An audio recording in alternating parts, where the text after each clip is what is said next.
নমস্কার। কেমন আছেন আপনারা সবাই? আশা করি ঈশ্বরের কৃপায় আপনারা সকলে খুব ভালো আছেন আর সুস্থ আছেন। আমরাও ভালো আছি। আমার নতুন আরও একটি ব্লগে আপনাদের সকলকে স্বাগত জানাই। আজ জন্মাষ্টমী। সকাল থেকে তারই তোড়জোড় শুরু হয়েছে।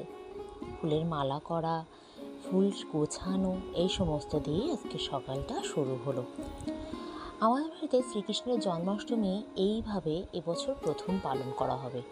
এইভাবে এই জন্যই বলছি যে কৃষ্ণের জন্ম হয়েছিল রাত 12টায়, ঠিক সেই অনুযায়ী বা সেই নিয়মটা মেনেই আমাদের বাড়িতে আজকে জন্মাষ্টমীর তিথিটা পালন করা হবে। আগেও কবার জন্মাষ্টমী হয়েছে আমাদের বাড়িতে, কিন্তু সন্ধ্যাবেলায় সমস্ত কিছু আয়োজন করে ঠাকুরের ভোগ লাগিয়ে জন্মাষ্টমীর উৎসব সমাপ্ত করা হতো। এবছর আমাদের কাছেও যেমন নতুন, আপনাদের কাছেও নতুন। ঠিক রাত 12টায় আজকে শ্রীকৃষ্ণের অভিষেক করানো হবে। এই হচ্ছে মালা গাঁথা। সমস্ত মালাগুলো এক জায়গায় রাখা হয়েছে, দেখুন কি সুন্দর লাগছে। এখানে রজনীগন্ধা, গোলাপ আর টগর ফুলের মালা, আর এই যে আমার হাতে, এটা হচ্ছে তুলসীর মালা। এটা কৃষ্ণ ঠাকুরকে পরানো হবে। তুলসীর মালাটা কৃষ্ণের গলায় থাকলে যেন অন্যরকম তাকে দেখতে লাগে। আর এই হচ্ছে সন্ধ্যাবেলায় আমাদের বাড়ির গেট সাজানো। সমস্ত রকম বেলুন দিয়ে আজকের বাড়ির গেটটা সাজানো হয়েছে। সমস্ত কালারফুল বেলুন। জন্মদিনের অনুষ্ঠানটা ঠিক জন্মদিনের মতন করে না সাজালে ভালো লাগে না, তাই না? সমস্ত রকম রং বেরঙের বেলুন দিয়ে যেই সাজানো হয়েছে, বারান্দা দিয়ে, গেট দিয়ে, ঠাকুর ঘরের ভিতরটা দিয়ে, এত সুন্দর লাগছে। সত্যিই মনে হচ্ছে আজকে একটা উৎসব ব্যাপার। উৎসব নয় তো কি, আজকে যে কৃষ্ণের জন্মাষ্টমী, জন্ম উৎসব, শুভ জন্মদিন। এই যে আমাদের রাধারানী আর শ্রীকৃষ্ণ বসে আছেন, এইটাই আমাদের ঠাকুর ঘরেও দু একটা বেলুন লাগানো হয়েছে, ওই যে ডবল টেপের যে আঠাগুলো থাকে তাই দিয়ে, কিন্তু দেখুন খুব একটা ভালো লাগতে চাইছে না। যেই হাওয়া হচ্ছে একটা করে বেলুন সব পড়ে যাচ্ছে। আর এই যে ফাইনাল লুক, যেখানে কৃষ্ণ ঠাকুরকে ঘর থেকে এনে এখানে বসানো হবে। একেবারে আপনাদেরকে সরাসরি সেই জায়গাটায় নিয়ে যায় যেই শুভক্ষণের জন্য আমরা সকলে সকাল থেকে বসে আছি। সকাল থেকে নির্জল উপবাস ছিলাম কৃষ্ণের জন্মাষ্টমী বা জন্মাভিষেক করার জন্য। এই হচ্ছে সেই অনুষ্ঠানটা, যেখানে দেখুন ফুল, মালা, ফল সমস্ত রকমের আয়োজন করে, সব কিছু পঞ্চামৃত আয়োজন করে সব রকম দিয়ে সাজিয়ে বসানো হচ্ছে। আর কৃষ্ণ ঠাকুরের গলায় প্রথমে এটা যেটা মালা পরানো হলো, এটা হলো আঙুর ফলের মালা। মোট 3 রকমের মালা ওনার গলায় পরানো হবে। প্রথমে আঙুরের মালা, তারপর কিশমিশের মালা, তারপর চেরি ফলের মালা। দেখুন কি সুন্দর লাগছে ওনাকে এই বেশে। যখন অভিষেক করানো হবে তখনও আরও সুন্দর লাগবে। সেই মুহূর্তটার অপেক্ষায় আমরা সকলে অধীর আগ্রহে বসে আছি।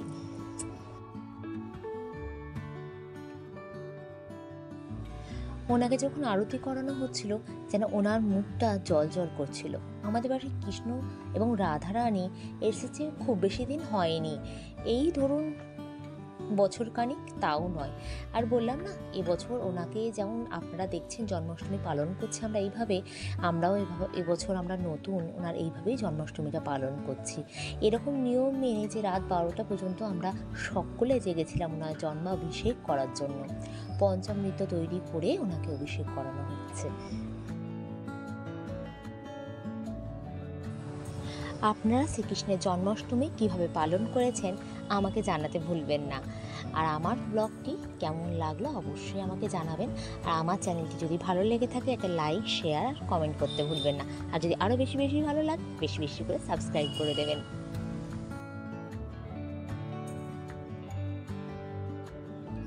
ভগবান কৃষ্ণের দুধ বা মাখন জাতীয় জিনিস ভীষণ পছন্দের।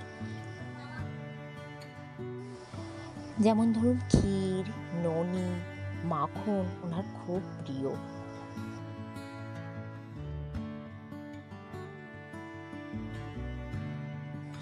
আমরাও আজকে সুযোগ পেয়েছিলাম প্রত্যেকে এক এক করে ওনাকে অভিষেক করানোর। আজকে উনি যে বেদিতে বসে থাকেন সেই বেদির থেকে যেহেতু নিচে নেমে এসেছেন, তো আজকের দিনটায় আমরা সবাই ওনাকে অভিষেক করাতে পারবো। আমরা বাড়ির সকলে ওনাকে অভিষেক করিয়েছিলাম আর ফুল দিয়ে ওনার চরণে পুজো করেছিলাম। এমন শুভ দিনে এমন শুভ একটা কাজ আমরা কেউই হাতছাড়া করতে চাইনি। আর আমাদের পাড়া থেকেও এত রাত্রে অনেক মানুষ হাজির হয়েছিলেন এরকম একটা শুভ অনুষ্ঠানে সামিল হওয়ার জন্য।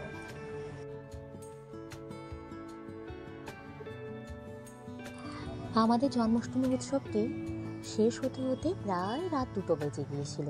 আর আমরা শুতে শুতে প্রায় 2:30-3টা বেজে গিয়েছিল। আবার পরের দিন ভোর ভোর উঠে নন্দ উৎসবের আয়োজন করা হয়েছিল। ছোট্ট করে একটা বাড়িতে নন্দ উৎসবের আয়োজন করা হয়েছিল।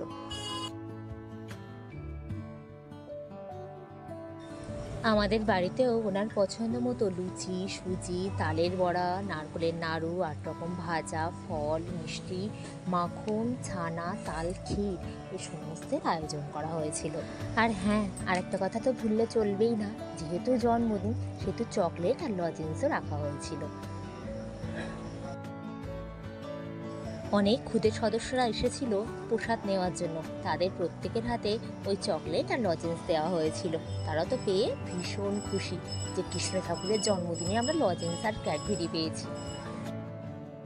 আমার ছোট্ট মেয়েটিও সেও কিন্তু ঠাকুরের পায়ে তুলসী দিয়ে পুজো করলো। আর এটা হচ্ছে পুষ্প বর্ষণের মুহূর্ত। একটা অভূতপূর্ব দৃশ্য বা একটা অভূতপূর্ব অনুষ্ঠানের সম্মুখীন হলাম আমরা সকলে মিলে। ওনাকে পরিষ্কার করে গা মুছিয়ে ওনাকে হলুদ রঙে রাঙিত করা হলো, হলুদ বেশিত করা হলো, যেন ওনার দিক দিয়ে যেন চোখই ফেরাতে পারছি না আমরা কেউ।